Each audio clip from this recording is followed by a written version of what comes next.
some of the most important things about what makes a good client for you should not be in your marketing message. This is Mark Silver with Heart of Business, and over the last 20 plus years that I've been working with business owners, almost everyone, whether they're a coach or a healer or a medical professional or a consultant or whatever, they all want their clients to have two things. One is that they want their clients to be ready to do the work. They don't want them to be resistant and not ready to dive in. And then the other thing that everyone is wanting is that they want people to be willing to do deep work, to not just work on the surface, to not just want to get fixed, that they want to go for it in a profound way and get at the source of whatever's going on. Neither of these should be mentioned in your marketing message. Neither of them. A lot of people try to create marketing messages based on these, like, what's your ideal client, and they include these pieces. I want to make a distinction between a marketing message that defines an audience that someone can self-identify with, and then this kind of filtering that really applies at the level of when you're deciding whether you're going to work with a particular individual or organization or not. Defining an audience means naming things that they can self-identify with. And that's a whole topic going into how do you identify niche and target market and talk about that. That's beyond the scope of this video to get really deep into that. However, this other side, these things that we want our clients to be in, they tend to filter out exactly the clients that you want and to bring exactly the clients that you don't want.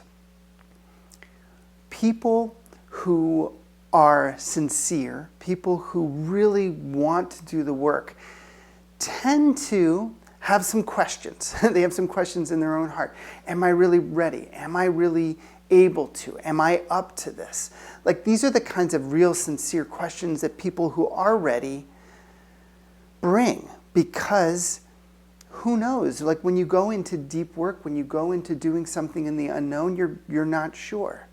On the other hand, people who just want to be fixed, people who don't want to go beyond the surface, don't tend to have that level of awareness that that's where they are. They don't think of themselves as, I just want to be fixed. It's like, I want to solve this problem and I'm ready to solve this problem. So when you put that kind of filtering into your marketing message, the people who aren't ready to go deep and aren't ready to tackle the unknown say, yeah, I'm ready. Let's solve this problem. Let's dive in.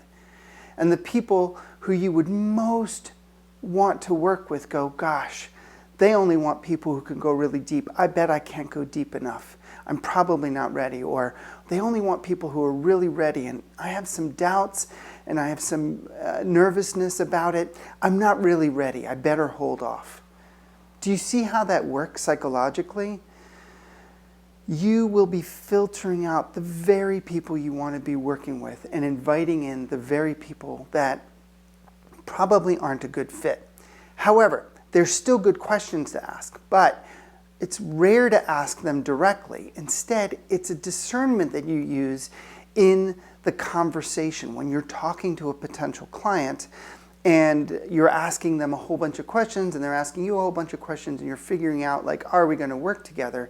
That's the level where that filtering happens, where you're figuring out, okay, is this person ready? Do they want to go deep, or do they just want to be fixed? So, yes, cherish that.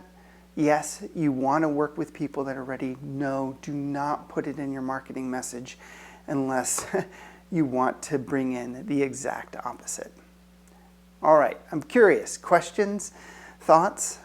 Really interested to know your experience, and I just wish the very best to you and your business.